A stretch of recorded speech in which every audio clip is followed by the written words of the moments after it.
bahawa Nabi Muhammad itu adalah pesuruh Allah, itu adalah anak kunci surga. Dan anak kunci surga ini ada matanya ataupun ada giginya. Cuba lihat di hujung kunci itu, ada gigi-giginya. Giginya yang pertama ialah sembahyang dan rukun-rukun Islam yang lain. Artinya, kalau kita ada anak kunci tetapi giginya patah, maka tetap juga kita tidak boleh buka pintu surga itu.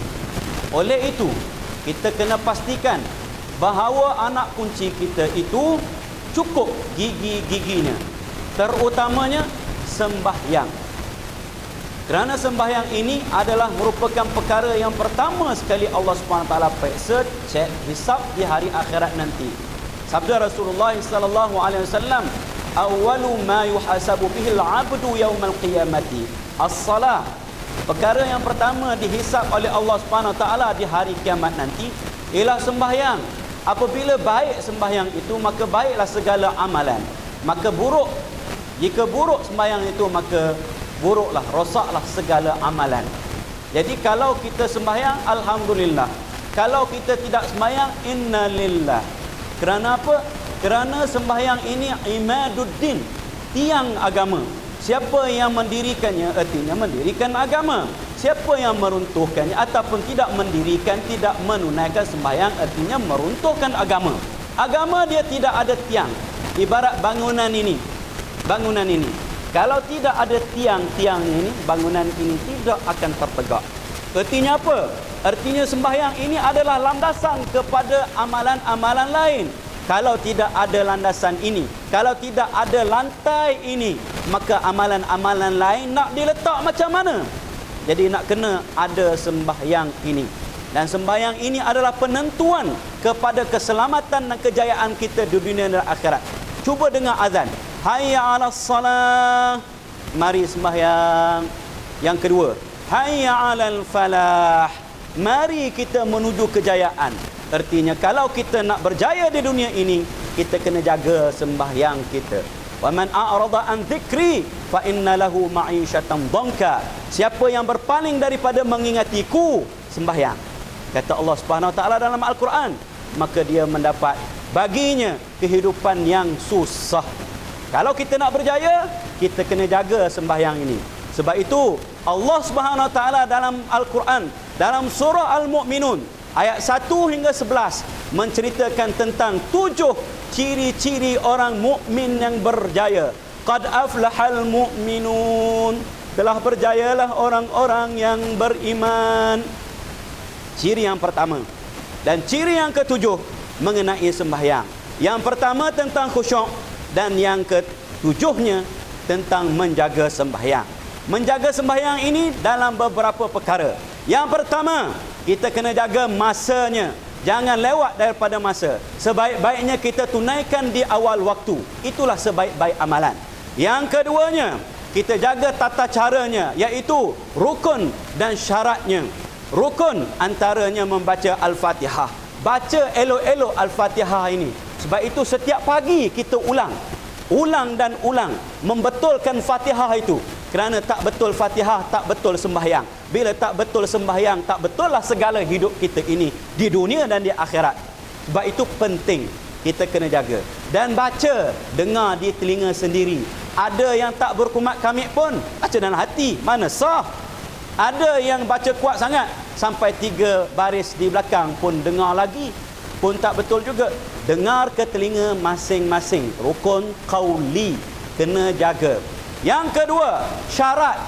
Antara syarat ialah menutup aurat dengan sempurna. Ada hak pakai t-shirt, pakai seluar londek. Bila dia rukuk, bila dia sujud, minta maaf, ampun cakap, nampak seluar dalam dia boleh baca. Krokodil dengan nama ni. Tak sah sembahyang. Dan taharah. Kena suci daripada apa? Hadas kecil, hadas besar. Suci daripada najis, najis mughallazah, najis mutawassitah dan najis mukhaffafah. Sama ada pada badan, sama ada pada pakaian, sama ada pada tempat. Kena jaga supaya apa? Barulah sembahyang kita sah. Kalau tidak pun nanti Allah kesian. Sembahyangnya dah banyak. Sampai hitam-hitam dahi sembahyang. Tapi kosong. Kerana apa? Kerana taharah tak jaga. Tak bersuci dengan elok. Nak kencing, minta maaf cakap ya, ustaz gunakan bahasa kencing. Al-baul, kata orang Arab. Al-baul. Kena jaga baul ini. Kena istibrak. Tahu apa istibrak? Masuk tandas tu kena duduk molek-molek. Jangan bagi mengecik. Kena basuh elok-elok. Istinjakkan elok-elok. Kena berdehem-dehem. Yang lelaki dan perempuan. Yang lelaki kena, minta maaf cakap lah, kena goncang-goncang sikit, urut-urut sikit, bagi keluar habis. Jangan bagi kita punya seluar ini kena najis. Kenapa? Kata Nabi SAW, tanazzahu anil baul fa innahu ammatu azabil qabri. Kena jaga-jaga, bersih-bersih daripada kencing. Kerana umum azab kubur ialah daripada kencing. Umum azab kubur. Apa dia maksudnya? Penyebab utama azab kubur tu tak jaga kencing. Tak jaga kebersihan, kesucian. 3 azab kubur. 3 penyebab azab kubur. Yang pertama, melalaikan sembahyang. Yang kedua, tak jaga kencing. Dan yang ketiganya, mengadu domba, melaga-lagakan orang. 3 sebab utama azab kubur. Hak ni kita kena jaga. Jadi kena jaga semua itu. Dan kalau boleh, jaga tempat sembahyang. Maksudnya apa? Sembahyang di mana sembahyang itu diserukan. Sembahyang di mana tempatnya diserukan, iaitu sembahyang berjemaah. Yang itu kita kena jaga. Dan khusyuk dalam sembahyang. Artinya apa? Artinya kita ingat Allah Subhanahu Wa Taala. Bukannya bila kita sembahyang je kita cari barang. Bila kita sembahyang je cari barang. Tempat waktu yang paling efektif sekali, yang paling berkesan sekali nak cari barang ialah waktu sembahyang lah. Allahu Akbar. Mana aku letak cincin tadi? Pagi tadi. Zuhur ni tak jumpa lagi. Wah dah cari.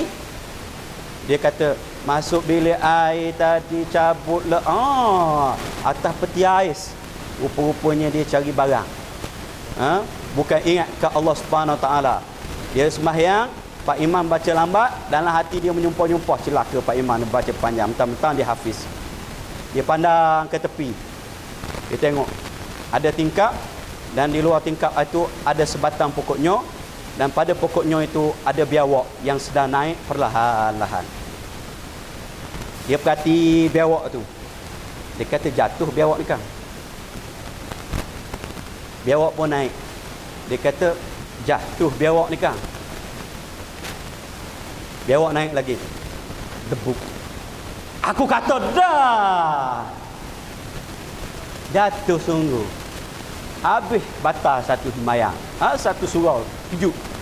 Dia sembahyang bukan ingat Allah Subhanahu Wa Taala. Dia ingat ke biawak.